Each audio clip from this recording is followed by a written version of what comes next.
banyak orang kan yang tadi kalau lu pakai analogi lo nih, kalau misalkan nggak ada Kristus, ya kita yang diperhitungkan. Tapi kalau ada Kristus, Yesus yang diperhitungkan. Nah pada akhirnya hal itu pun juga jadi melenceng. Melencengnya adalah orang akan melihat hyper grace. Nah, jadi kayak gini loh. Tel Talk, bicara teologi berbicara. Oke.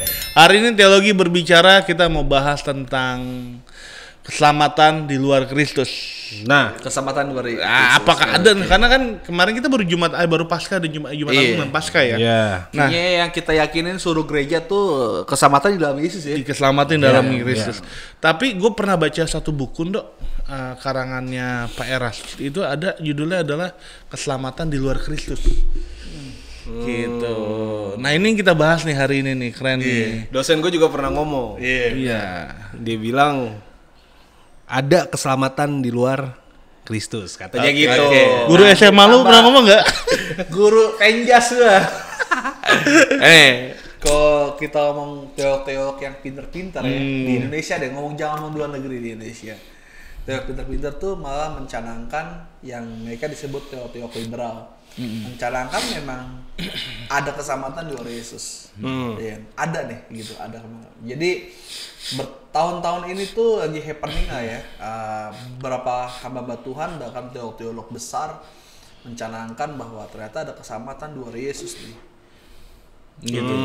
Jadi nah, kalau berarti kalau misalkan nih itu dasarnya apa gitu? Orang ngomong ada keselamatan di luar Kristus. Kalau misalkan ada yang pernah gue ingat ada satu hamba Tuhan, dasarnya adalah hati nurani.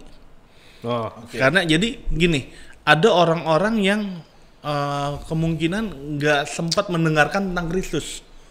Oke. Nah, karena dia nggak sempat mendengarkan tentang Kristus, pada akhirnya hati nurani mereka lah yang menyelamatkan mereka gitu. Hati nurani mereka yang menyelamatkan. Nah, berarti kita jadi kayak hati nurani mungkin ini kali apa kayak misalkan membedakan mana yang jahat dan yang baik gitu segala. Iya. Apalagi kan mungkin ada orang yang tinggalnya di nggak kejamah Maps, nggak kejamah internet, nggak kejamah Dukcapil ya kan.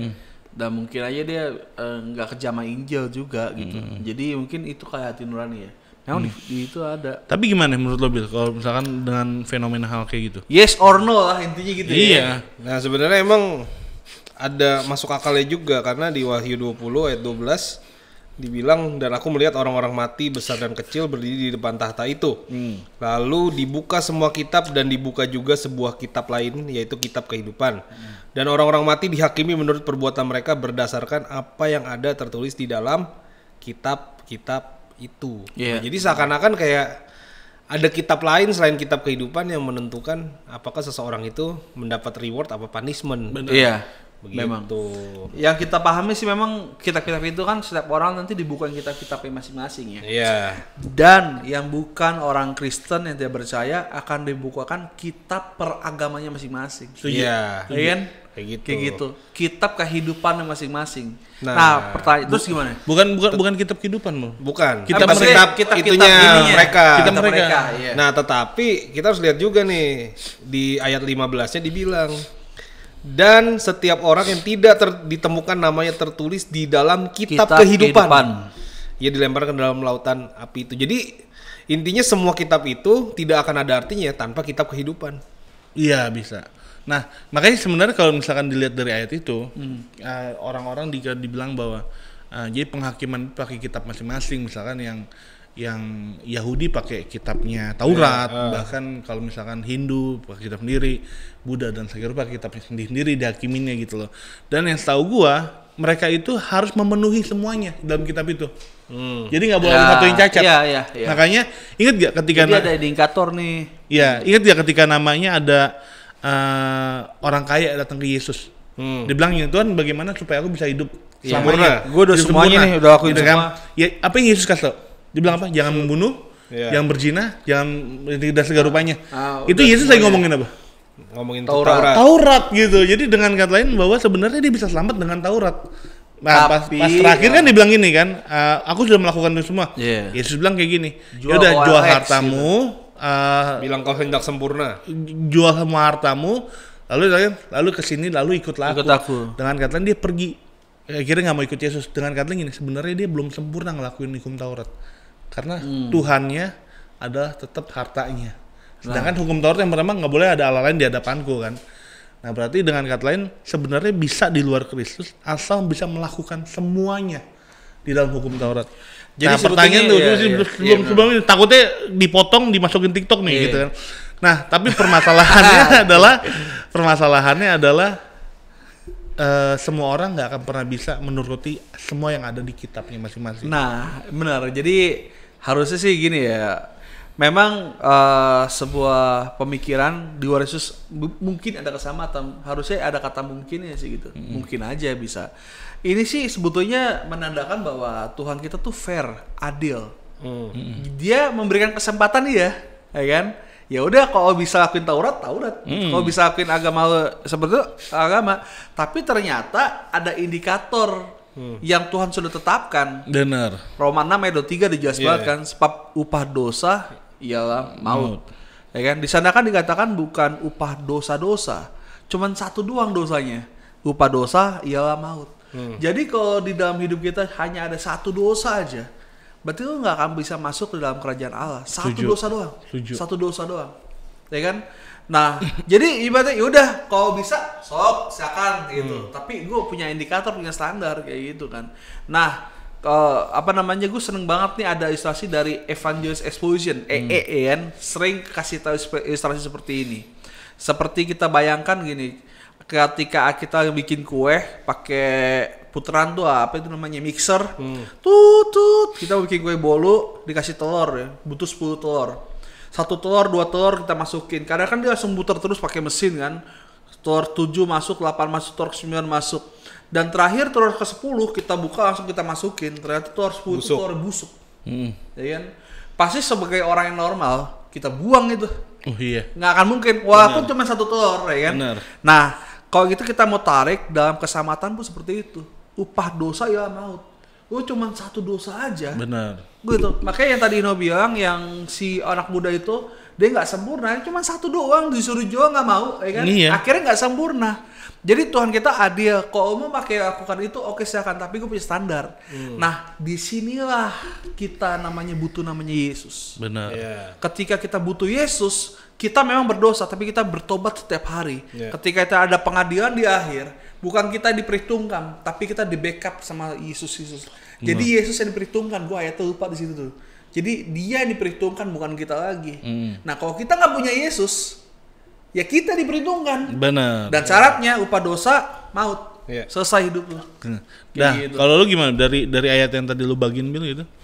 Kan di endingnya harus ada kitab kehidupan tuh. Nah, ya. Apa yang lu dapat dari situ? Sebenarnya udah ngejawab sih, dalam arti yang tadi lu pada bilang emang nggak bakal bisa karena sebenarnya karena hukum Taurat kita jadi kenal dosa kan. Iya. Iya, setuju. Dan memang udah jelas Paulus bilang itu berkali-kali di suratnya, nggak mungkin kita selamat karena melakukan hukum Taurat. Iya.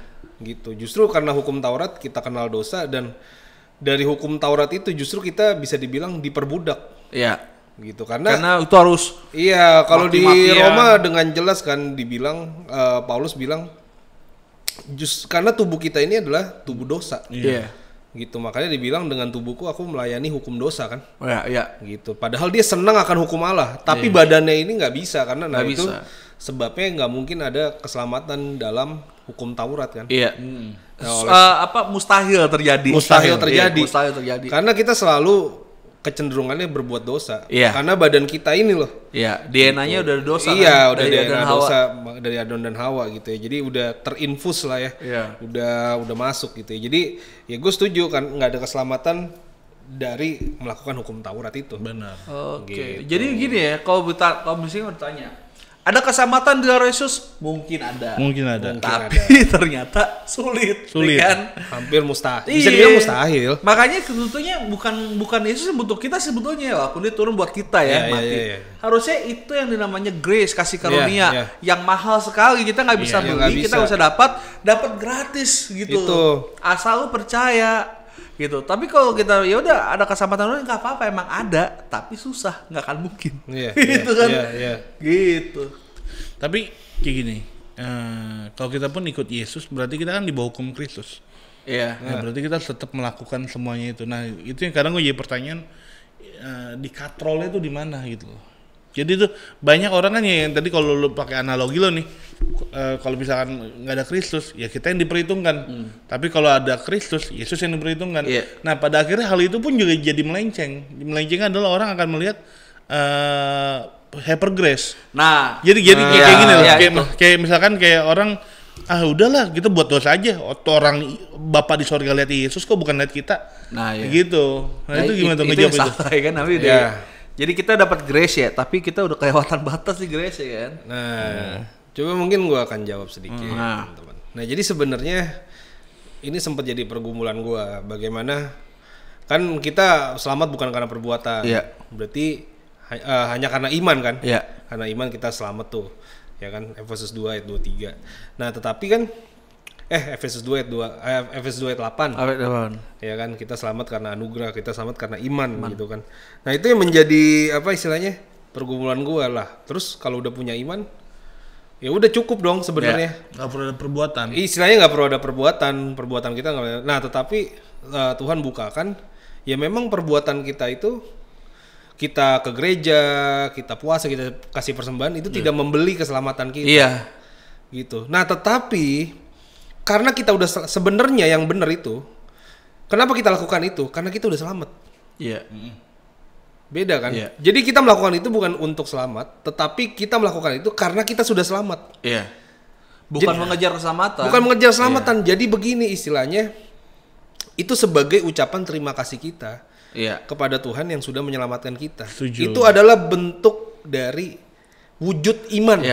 Iya. Wujud iman. Iya. Manifestasi dari seperti yang gue pernah bilang, perbuatan kita tidak membuat iman kita lebih besar, tetapi iman kita dibuktikan karena perbuatan kita. Iya.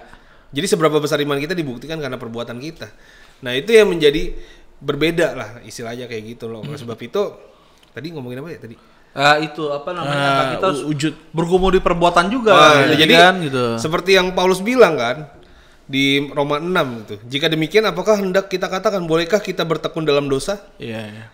Supaya semakin bertambah kasih karunia itu. Sekali tidak. Nah, Paulus bilang sekali-sekali tidak, bukan kita telah mati bagi dosa, bagaimana kita masih hidup di dalamnya. Nah, jadi intinya kita berbuat dosa, kita berbuat kebenaran bukan untuk keselamatan. Iya. Tapi justru karena kita selamat, makanya kita berbuat yang baik. Iya, benar. Gitu. Makanya jelas banget sih di dalam tahapan keselamatan kan, setelah kita diselamatkan, kita masuk ke dalam tahap berikutnya adalah di pengudusan. Kayak gitu. Jadi pengudusan itu tuh ya hasil dari kita tinggal di dalam Tuhan ya. Iya. Gitu. Setuju. Jadi kalau bisa ada istilah like father and son ya kan, anak gak akan jauh sama karakter bapak kan. Benar. Nah itu sih apa namanya ya indikatornya sih ya. Jadi ketika kita berbuat sesuai dengan kehendak Tuhan, itu memang DNA-nya ngalir gitu. Benar. Kalau kita nggak lakuin hal itu, berarti kita nggak dalam proses pengudusan tuh, nggak masuk dalam tinggal dalam Tuhan. Hilang. Iya, ya mungkin itu yang jadi hyper grace tuh. Lo cuma masuk di tahap pertama keselamatan, tapi nggak mau masuk ke dalam tahap keduanya nih pengudusan. Iya, benar. Akhirnya nggak akan bisa di glorification. Karena sebenarnya pengertian mereka cuma sampai situ. Iya, yang penting udah bebaskan. Iya. Bahkan ada khotbah besarnya yang memahami hyper grace pun juga dibilang gue masih ngerokok. Padahal itu di dalam minggu karismatik. Dan mereka berkata bahwa ketika minta ampun itu menghina Kristus, menghina pengorbanan Kristus. Gitu. Makanya sebenarnya ketika kita lihat, kalau kita ambil kesimpulan dari sini bahwa keselamatan ya mungkin ada di luar Kristus. Iya. Tapi sulit. Tetap harus ada di dalam Kristus.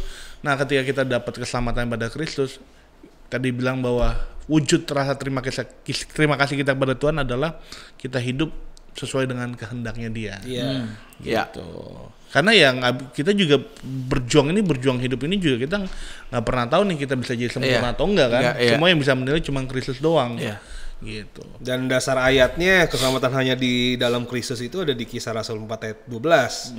Dan keselamatan tidak ada di dalam siapapun juga selain di dalam Dia. Sebab di bawah kolong langit ini tidak ada nama lain yang diberikan kepada manusia yang olehnya kita dapat diselamatkan. Udah fix jelas. Fix jelas. Ya benar-benar keselamatan itu di dalam Yesus. Mantap. Oke. Sekian pembahasan dari kami. Kalau misalkan suka dengan video-video ini, video-video baper, boleh nonton video-video berikutnya. Tetap di dalam milenial baper. God bless you.